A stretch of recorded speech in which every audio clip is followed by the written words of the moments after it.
जम्मू कश्मीर के जिले रामबन में इतवार को एक दिलखराश हादसा पेश आया जब फौज के काफिले में शामिल एक फौजी गाड़ी 700 फीट गहरी खाई में जा गिरी। इस हादसे में 3 जवान शहीद हो गए। हुकाम के मुताबिक फौजी ट्रक जम्मू से श्रीनगर जा रहे काफिले का हिस्सा था और हादसा सुबह तकरीबन 11:30 बजे नेशनल हाईवे 44 पर बैटरी चश्मे के करीब पेश आया। वाक़े के फौरन बाद फौज, पुलिस, रियासती डिजास्टर रेस्क्यू फोर्स और मुकामी लोगों की मदद से मुश्तरका बचाव मुहिम शुरू की गई। हुकाम ने बताया है कि हादसे में शहीद होने वाले फौजी जवानों की शिनाख्त सिपाही अमित कुमार, सुजीत कुमार और मान बहादुर के तौर पर की गई है। हुकाम का कहना है कि हादसे के नतीजे में फौजी गाड़ी मुकम्मल तौर पर तबाह हो गई।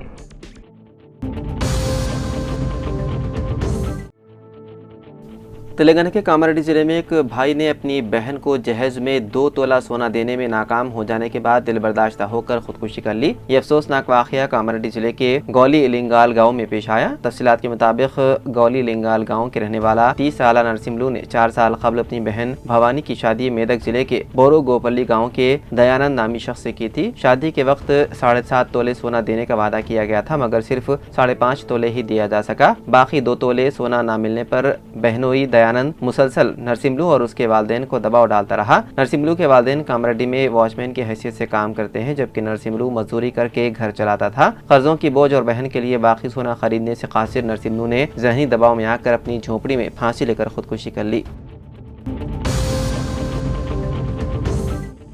तेलंगाना के पेदापल्ली जिले के रानापुर गांव में कमसिन लड़के के गले में आम की गुठली फंस गई। राजशेखर और अश्विनी नामी जोड़ा घर में आम की चटनी बना रहे थे कि इस दौरान उनका 8 माह का बेटा श्रेयांश खेलते खेलते आम की गुठली निगल गया। गुठली गले में फंस जाने से बच्चे को सांस लेने में दुश्वारी पेश आई। इस लड़के को पेदापल्ली सरकारी अस्पताल ले गए, जहाँ इब्तिदाई तिब्बी इमदाद के बाद डॉक्टरों ने हालत नाजुक बताते हुए करीमनगर मुंतकिल करने का मशवरा दिया। एम्बुलेंस में ले जाते वक्त तिब्बी अमले ने बच्चे का इलाज किया और बिलाखिर उसके मुँह से आम की गुठली निकालने में कामयाब हो गए। इस पर वालिदैन और तिब्बी अमले ने राहत की सांस ली।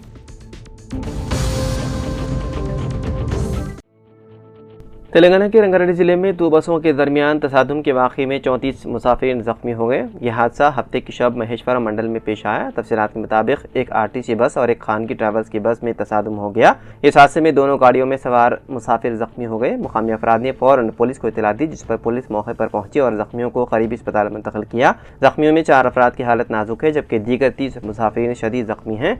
बताया गया है कि दोनों बसों में तकरीबन 150 मुसाफिर सवार थे और यह हादसा उस वक्त पेश आया जब बसें हैदराबाद से कलवाकुर्ती की तरफ जा रही थी। हादसे के सबब सिरसालम रोड पर शदीद ट्रैफिक जैम हो गया।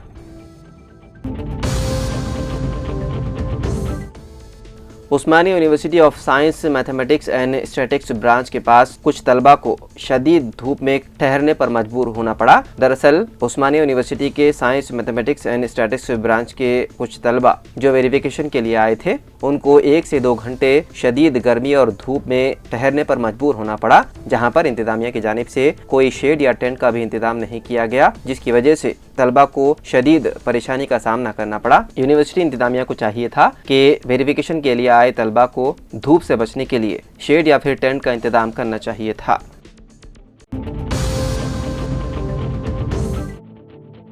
शादी के 1 हफ्ते बाद नई नवेली दुल्हन ने अपने आशिक के साथ भागकर इज्तिमाई खुदकुशी की कोशिश की। ये वाक़या आदिलाबाद में पेश आया। पुलिस के मुताबिक ये जोड़ा राजकुमार और प्रवलिका निर्मल जिले के लोकेश्वरम मंडल से ताल्लुक़ रखता है और दोनों कुछ अरसे से मोहब्बत करते थे। ताहम हालिया दिनों प्रवलिका की शादी उसके घर वालों ने किसी और से कर दी और शादी के सिर्फ 1 हफ्ते के बाद वो अपने साबिक आशिक राजकुमार के साथ आदिलाबाद भाग गई। वहाँ CCI के करीब दोनों ने कीड़े मार दवा पीकर खुदकुशी की कोशिश की। मुकामी अफराद ने फौरन पुलिस को इत्तला दी, जिस पर पुलिस ने मौके पर पहुंचकर जोड़े को फौरी इलाज के लिए रिम्स अस्पताल मुंतकिल किया। डॉक्टरों के मुताबिक दोनों की हालत अब खतरे से बाहर है, लेकिन मुकम्मल सेहतियाबी के लिए वक्त दरकार है। पुलिस ने सिलसिले में मुकदमा दर्ज करते हुए मसरूफ़ तहक़ीक़ात है।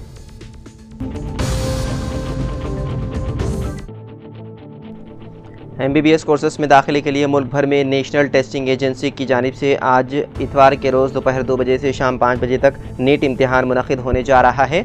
इस अहम कौमी सतह के मेडिकल दाखिल इम्तिहान के लिए 566 शहरों में 5453 मराकज़ कायम किए गए हैं। तकरीबन 22 लाख से ज़्यादा उम्मीदवार इस इम्तिहान में शिरकत करेंगे।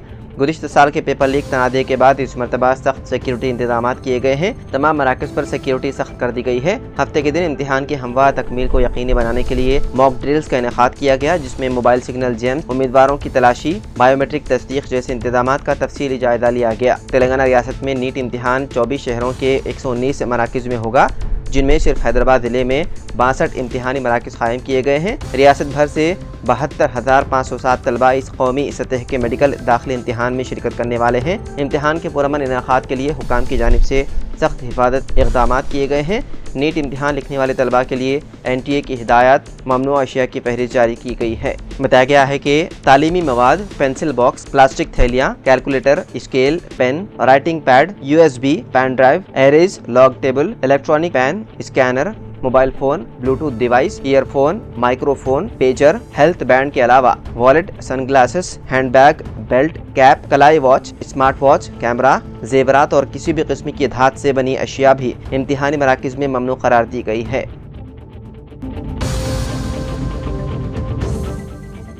CRPF ने अपने एक मुलाजिम मुनीर अहमद को फोर्स से फौरी तौर पर बर्खास्त कर दिया, जिसने पाकिस्तानी खातून से अपनी शादी की हकीकत फोर्स से छुपाई थी। CRPF के सरकारी ज़राए ने तस्दीक की है कि अहलकार का इक़दाम कौमी सलामती के लिए ख़तरे का बाइस समझा गया है। ज़राए के मुताबिक मुनीर अहमद ने न सिर्फ पाकिस्तानी खातून से शादी की थी, बल्कि उसकी वीज़ा मुद्दत ख़त्म होने के बावजूद उसे पनाह भी फराहम की।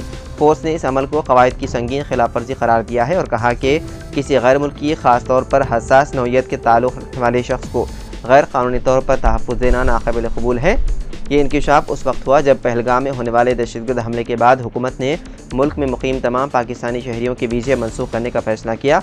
इस दौरान मुनीर अहमद की अहलिया जब पाकिस्तान वापस जाने के लिए अटारी बॉर्डर पहुंची तो उसके वकील ने अदालत से मिलने वाले रिलीफ का हवाला देते हुए बताया कि अब वो पाकिस्तान नहीं जाएगी। फोर्स को इसी मौके पर मुलाजिम की खुफिया शादी की इत्तला मिली, जिस पर फौरी कार्रवाई करते हुए मुनीर अहमद को मुलाजिमत से बरतरफ कर दिया गया।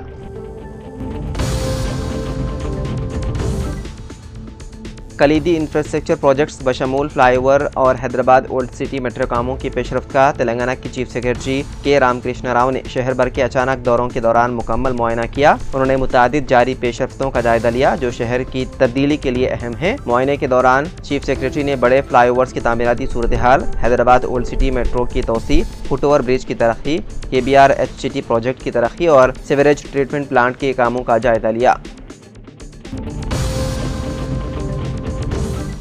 हिंदुस्तानी महकमा मौसमियात ने शहर हैदराबाद और तेलंगाना के दीगर अदला में गरज चमक के साथ तूफानी बारिश की पेशन गोई की है। मुतवक्के तूफान के पेश नज़र महकमा मौसमियात ने चारशंबे तक येलो अलर्ट जारी कर दिया है। बारिश की वजह से अगले 4 दिनों में दर्जे हरारत 36 डिग्री सेल्सियस तक गिरने का इम्कान है। कल हैदराबाद में सबसे ज्यादा दर्जे हरारत शेखपेट में 41.6 डिग्री सेल्सियस रिकॉर्ड किया गया। दिरेसना मौसम के माहिर T बालाजी, जो मौसम की दुरुस्त पेशन गोई के लिए मशहूर है, ने पेशन गोई की है कि हैदराबाद और तेलंगाना के आसपास के अदला में शदीद तूफान का इम्कान है।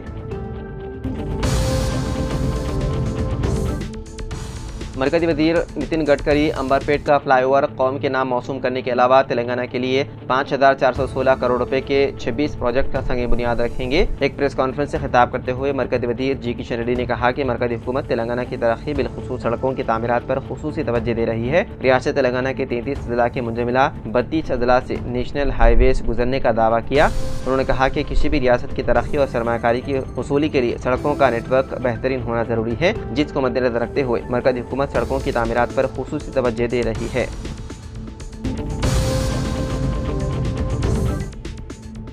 तेलंगाना के वज़ीर आला रेवंत रेड्डी 8 मई को हैदराबाद में हाइड्रा पुलिस स्टेशन का इफ्तिताह करेंगे। हाइड्रा कमिश्नर AV रंगनाथ ने कहा कि हाइड्रा के हेड ऑफिस बुद्धा भवन के करीब ही नया पुलिस स्टेशन कायम किया गया है। आइंदा से तालाबों, पार्क, सरकारी अरादियात पर कब्जों के ताल्लुक से आवाम और ओहदेदारों की शिकायतों को हाइड्रा पुलिस स्टेशन में ही कबूल किया जाएगा। अभी तक मुख्तलिफ पुलिस स्टेशन में नाजायज व गैर कानूनी कब्जों के जो भी मुकदमा दर्ज हुए हैं उन सबको हाइड्रा पुलिस स्टेशन में मुंतकिल कर दिया जाएगा। अभी तक हाइड्रा के नए पुलिस स्टेशन के लिए DSD के अलावा दीगर अमले के तकर्रुरात का अमल मुकम्मल हो गया है।